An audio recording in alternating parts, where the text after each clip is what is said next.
முதல் வாசகம். தீமோத்தேயு எழுதிய 2ஆம் திருமுகத்திலிருந்து வாசகம். அதிகாரம் 2, திருவசனங்கள் 8 முதல் 15 வரை. தாவீதின் மரபில் வந்த இயேசு கிறிஸ்து இறந்து உயிர் பெற்று எழுந்தார் என்பதே என் நற்செய்தி. இதனை நினைவில் கொள். இந்நற்செய்திக்காகவே நான் குற்றம் செய்தவனைப் போல சிறையிடப்பட்டு துன்புறுகிறேன். ஆனால் கடவுளின் வார்த்தையை சிறைப்படுத்த முடியாது. தேர்ந்து கொள்ளப்பட்டவர்கள் மீட்பையும் அதனோடு இணைந்த என்றுமுள்ள மாட்சியையும் கிறிஸ்து இயேசு வழியாக அடையுமாறு அனைத்தையும் பொறுத்து கொள்கிறேன். பின்வரும் கூற்று நம்ப தகுந்தது.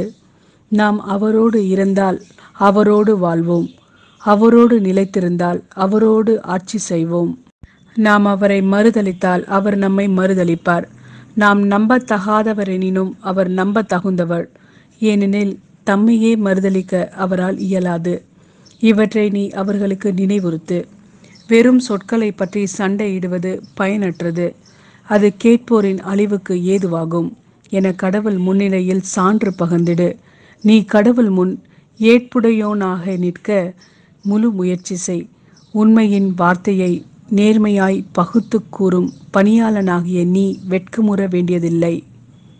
மார்க் எழுதிய நற்செய்தியிலிருந்து வாசகம். அதிகாரம் 12, திருவசனங்கள் 28 முதல் 34 வரை. அவர்கள் வாதாடி கொண்டிருப்பதை கேட்டுக்கொண்டிருந்த மறைநூல் அறிஞருள் ஒருவர் இயேசு அவர்களுக்கு நன்கு பதில் கூறி கொண்டிருந்ததை கண்டு அவரை அணுகி வந்து, அனைத்திலும் முதன்மையான கட்டளை எது என்று கேட்டார். அதற்கு இயேசு, இஸ்ரேலே கேள், நம் ஆண்டவராகிய கடவுள் ஒருவரே ஆண்டவர். உன் முழு இதயத்தோடும் முழு உள்ளத்தோடும் முழு மனதோடும் முழு ஆற்றலோடும் உன் ஆண்டவராகிய கடவுளிடம் அன்பு கூர்வாயாக என்பது முதன்மையான கட்டளை. உன் மீது நீ அன்பு கூர்வது போல் உனக்கு அடுத்திருப்பவர் மீதும் அன்பு கூர்வாயாக என்பது இரண்டாவது கட்டளை. இவற்றை விட மேலான கட்டளை வேறு எதுவும் இல்லை என்றார். அதற்கு மறைநூல் அறிஞர் அவரிடம், நன்று போதகரே, கடவுள் ஒருவரே, அவரை தவிர வேறு ஒரு கடவுள் இல்லை என்று நீர் கூறியது உண்மையே.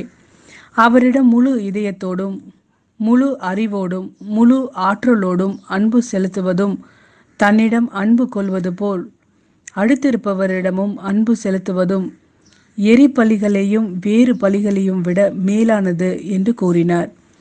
அவர் அறிவுத்திறனோடு பதிலளித்ததை கண்ட இயேசு அவரிடம், நீர் இறையாட்சியினின்று தொலையில் இல்லை என்றார்.